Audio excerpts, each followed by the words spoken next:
Hi అండి, welcome to travel and tasty official. ఈరోజు మన ఛానల్లో కొర్రలతో సున్నుండలు ఎలా చేసుకోవాలో చూపిస్తాను. చాలా హెల్దీ ఫుడ్ అండి, చాలా పాతకాలం ఫుడ్ కూడా.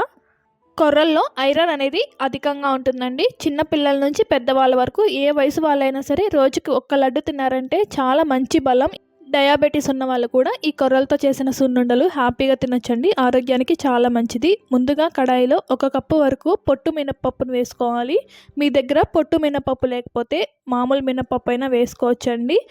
మామూలు మినపప్పు కంటే కూడా పొట్టు మినపప్పు అనేది ఆరోగ్యానికి చాలా మంచిదండి, ఎక్కువ బలం కూడా.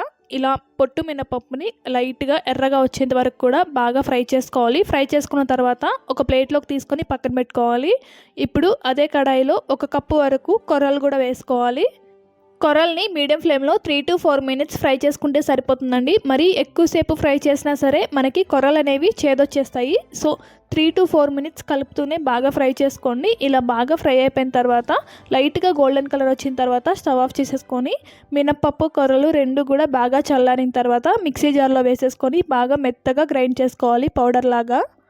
ఇక్కడ చూపిస్తున్నట్టుగా పిండి అనేది బాగా మెత్తగా ఉండాలండి, పౌడర్ లాగా. ఈ విధంగా మెత్తగా అయిపోయిన తర్వాత ఒక ప్లేట్లోకి వేసేసుకోవాలి ఈ పిండి మొత్తం కూడా. 1 కప్పు కొర్రలు 1 కప్పు మినపప్పుకి 1 కప్పు వరకు బెల్లం తీసుకుంటున్నాను. నేను ఇక్కడ మైల్డ్ స్వీట్ ఉండేలా చేసుకుంటున్నానండి. మీకు స్వీట్ అనేది కరెక్ట్గా ఉండాలనుకుంటే 1.5 కప్పు వరకు బెల్లం తీసుకోండి, కరెక్ట్గా సరిపోతుంది. కొంచెం బంకగా ఉండే బెల్లం అయితే మనకి స్వీట్ అనేది కరెక్ట్గా సరిపోతుందండి.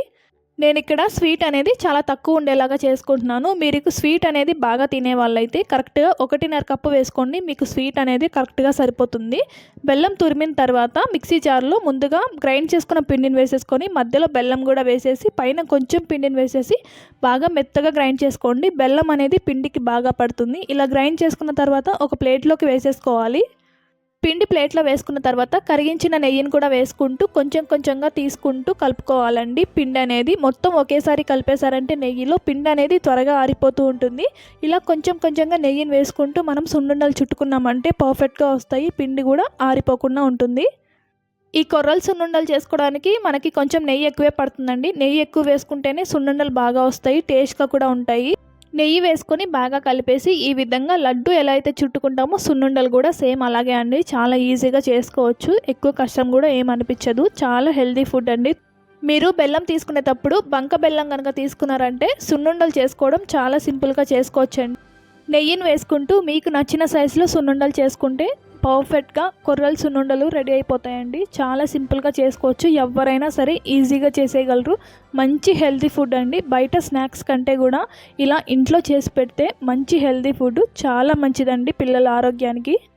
పిల్లలకే కాదు పెద్దవాళ్ళకి ఎవరికైనా సరే ఆరోగ్యానికి చాలా మంచిది ఇలాంటి ఫుడ్ అనేది. తప్పకుండా మీకు కూడా నచ్చితే ట్రై చేసి మీకు ఎలా వచ్చిందో కామెంట్ సెక్షన్లో కామెంట్ చేయండి. వీడియో నచ్చితే లైక్ చేయండి, మన ఛానల్ని సబ్స్క్రైబ్ చేసుకోండి.